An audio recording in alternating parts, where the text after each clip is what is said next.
Hey guys, it's Mindset Monday. My name is Brian. I'm Brian, the psychology guy. Are you feeling tired? Are you feeling burnt out? Are you super anxious going into the new year? Is that the thing that you're set as your New Year's resolution to attack? You're not alone, brother. Everybody chooses this. It's the second most common New Year's resolution that people approach as the thing that they want to change. So in this video, we're going to look at that. So before we get into it, please like and subscribe. Follow me on social media, Brian, the psychology guy. And let's attack this world. Let's make it better, all right? So why do we fail? Why do we fail at this stuff? We fail because we attack it with these general platitudes. I want to be less stressed. I want to have less anxiety, right? But if we look at the general ecosystem that we've set in place, we've created the perfect environment for us to feel this way. Whether it's our work schedule, our lack of sleep, or our addiction to cell phones, all of this contributes to our increased stress and anxiety and our lack of calm and mental clarity. So how do we go about doing this, right? First, we have to understand that we've created this, so we can uncreate it as well, right? So let's normalize the problem. We're not weak, we're not broken, we're human, right? And this is part of it. So what is stress, anxiety, and burnout?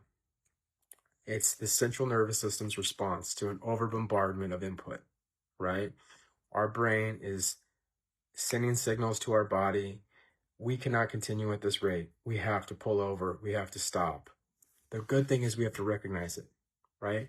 We have to recognize it, acknowledge it, and understand that some of our behaviors have to change.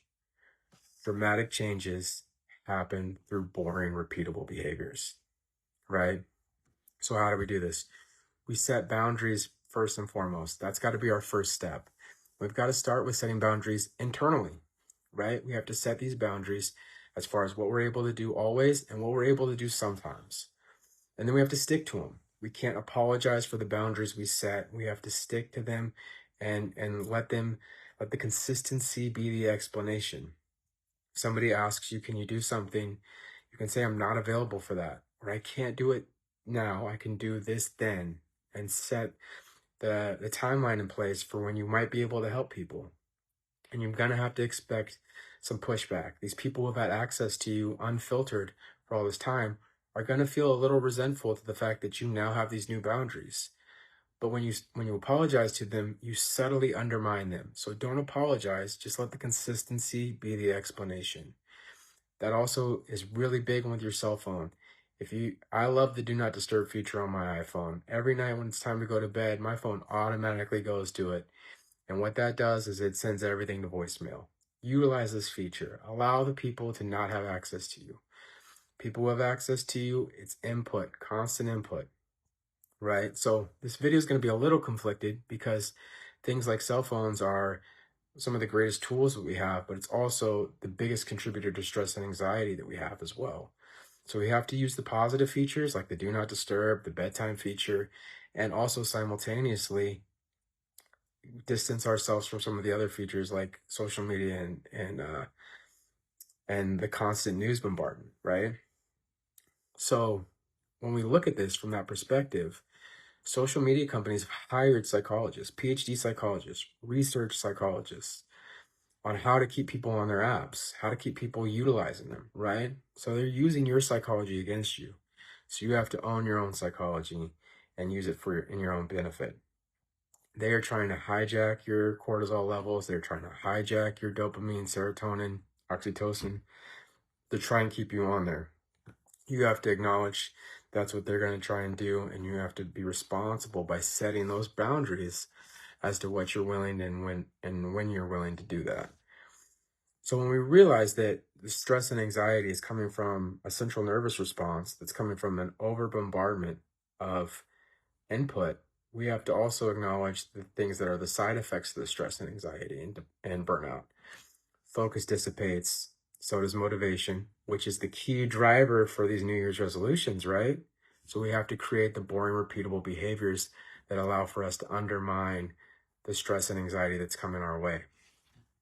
So through the boundary setting, we overhaul our routines. Like I said, dramatic breakthroughs happen through boring, repeatable behaviors. So let's go over some of the boring, repeatable behaviors that can allow for us to overcome the stress and anxiety that we're all feeling coming into the new year, right? The top 10 ways to combat stress and anxiety through boring, repeatable behaviors that will make you happier, better for the new year. Consistent sleep and wake up times. Sleep is the most powerful tool you have. It's allowing for your brain to clean itself. It's allowing for itself to heal from all the input and stress that we put on it. Having these consistent sleep and wake up times is like a life hack for everything in your life. And when you do that, when you set those in place, you'll find a lot of the things that contribute to your stress and anxiety dissipate.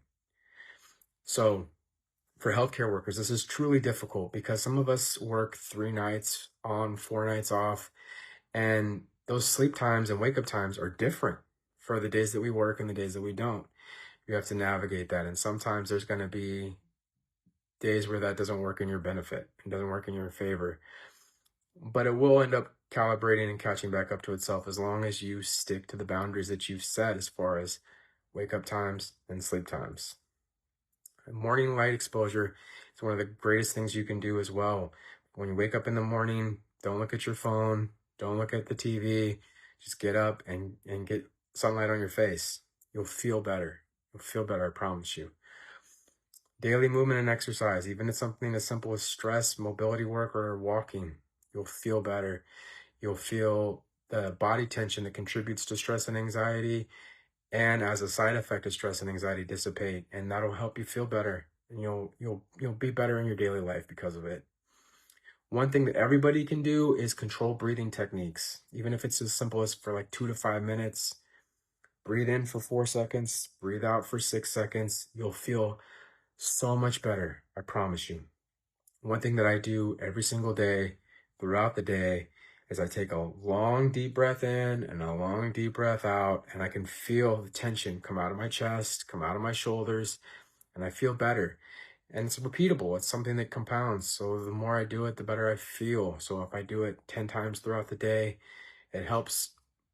It helps. It just helps with the stress and anxiety that I deal with. Evening rituals. When we have this influx and bombardment of input, evening rituals reduce the amount of decisions that we have to make. When we reduce the amount of decisions we have to make, it also reduces the amount of stress and anxiety we have. Set aside a ritual that you can repeat every single day that's like muscle memory, and that allows for you to reduce those sort of decisions that you have to make. When you have families, some of this stuff can be really easy, like set aside every night when you get home from work, you help the kids with the homework or you look over their homework. Every night when you're getting ready to go to bed, you brush your teeth, you take a shower, you set out your clothes. All these things can be rituals that you don't even have to think about. They just become part of your daily routine. Limit the scrolling on the phone and news input. Like I said, they've hijacked your hormones, and they're trying to tap into these oxytocin, dopamine, and serotonin responses. So know that and be responsible with your boundary setting on this. Schedule non-productive times where production is not expected of you. It's not expected of you by others, and it's not expected of you of yourself. Even this can be something as simple as relaxing and watching TV.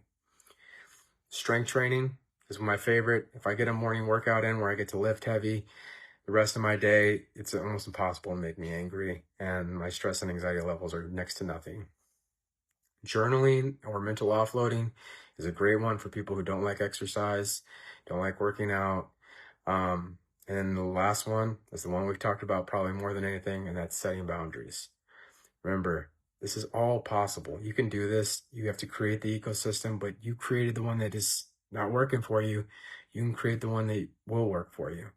Remember, you're not broken, you're human, and that's the best thing about you. Thank you.